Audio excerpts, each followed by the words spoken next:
Mais peut-être, c'est vrai que le quoi un peu un coup de feu, c'est vrai que le quoi un peu un coup de feu, YouTube peut attendre, mais le quoi un peu un coup de feu, mais quoi un peu feu, on va bien charger me voir, mais là aimer, mais là commenter, mais partager. Et qu'est-ce qu'on le fait faire le voir? Allah boa subscribe, Allah googloni. Et ouais aimer, ouais s'abonner. Ah s'abonner.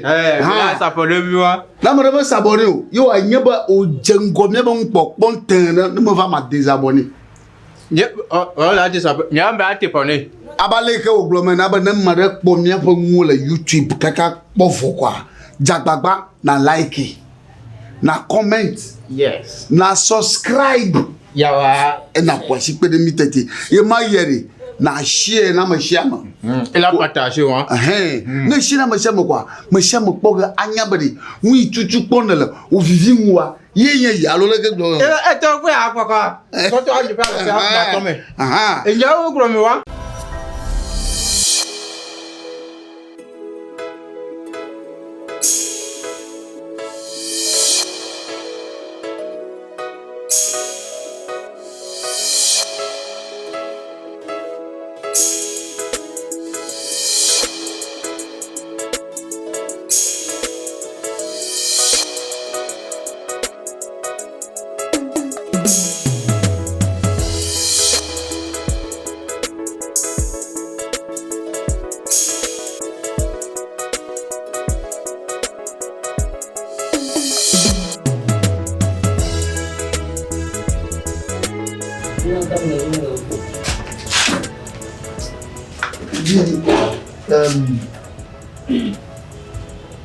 Na vodu la ba ya ne a.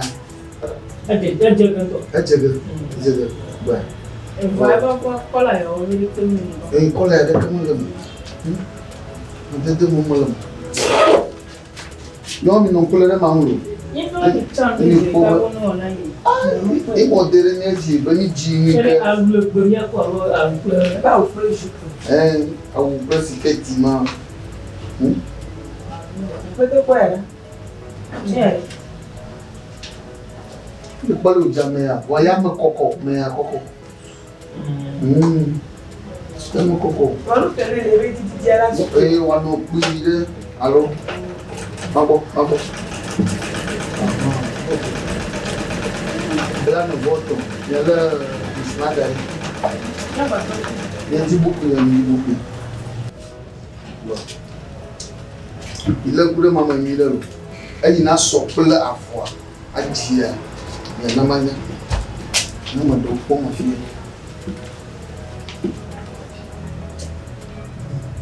Pete ko era. Wa amabri kwa ntoma. Yo. Appelle-toi pour Céline. Avant la con d'ici. Ko bébé ma tout petit o. Kutukara kaka yo ba tui. Québec po agbalo me a. Bobo o tu fere ke jana ja ha. O plomia to ba.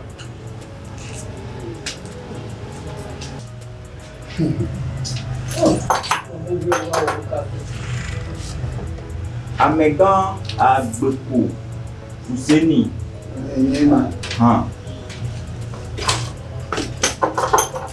Enyo, ti va aller la porte non mais quand même il est doit même à.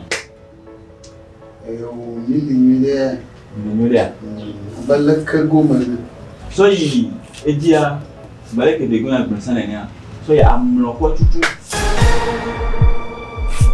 Ndi na po bele ke mi le doit même à. O ta ki choko le ga do amlo ko ya ba yi. Wa plene ni. Ya te do do ko Da ne ma do be wo ku den banya ba ni me ya no fu den. Enyo, yam de fou. Amegan Tailleur. Moto. Ni no te no. Le cross over ati. Avec toi il a dar bova. Ya pe mi no ya so e. Ya pata imano fi mano ko kuma na yi. Yo. Mbe bi o yo. Ah oh, je m'en vais nous souhaiter à fier. Et en même temps, les vont s'enni à Bekouma. Il y a deux mois. Eh bien, il y a des millionnaires. So Gameko, d'Opéa. Ça, quand on fait fifia. Et yo, d'Opéa. Mon fils a pas de digibo. Ah non, pas pour ni à checker. Oh. Et Ameni. Ne ma se comme koto elea. Perika, ton frère papa Ameni. Yo, d'Opéa. Trop de feu. Alors on bouche te te. Benade, ya gogo fi ha. Benade, il est fier ben maudit. Il est sans fier ben. Ni toma dodo mais. Et les gens fier ben. So wo d'Opé. Toi, les bois. Et Zoé le mois dit. Alors ne bois. Nyo cha, nyo la ko fi honti. Yela nga benade, et tu as mis la tête.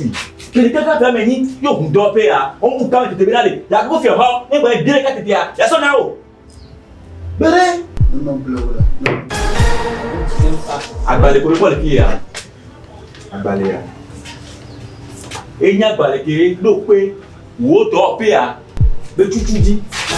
Comme les pieds là, il va venir tout d'Opé wa. Oh.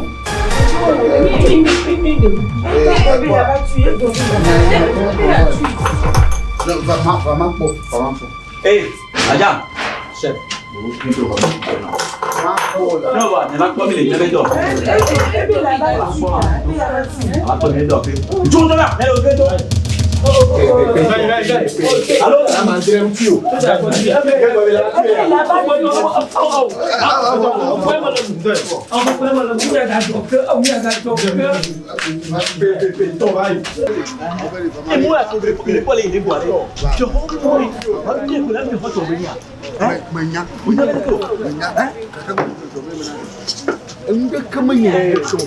Et à mes gars, c'est à quoi tu vois, et cabine, et il y a qui dit que tu as de tout.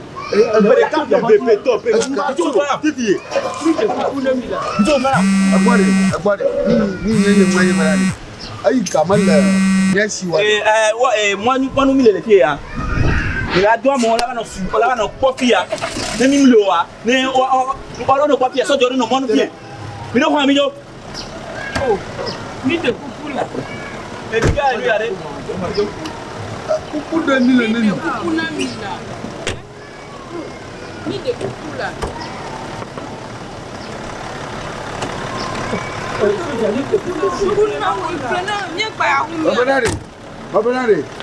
Babelare. Oh, la cité, la cité. Benzo Jova. Apoto gasek ko nyanga gasek mo kunya ko mo ko nyanga bina Nyanga beti ko na nyalo ko na ko so mo ba ni mo ale mala dia ya mo don ya e mo ni be safre kwati ko ameke apete je se na mo don ya di lo ko ma di bira do bolo Ah non allez. ya mu nya toto kakala ku do ga Ni ha po mari. No ma nya ko na ni. Ya po ma. Ba ya ba tufa. Na ma tufa ma nya yo ga. Sia. E kwa ma nya sumo. abete ga kameda jufe nu nyolo Ma nya yo ga.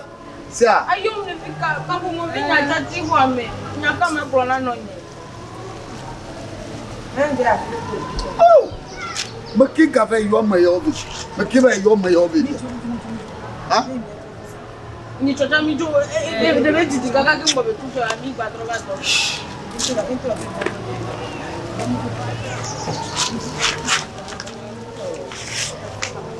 sangue ma aga do baba yi nyamo topia ya kuma ji do bora bu ha ma senya ka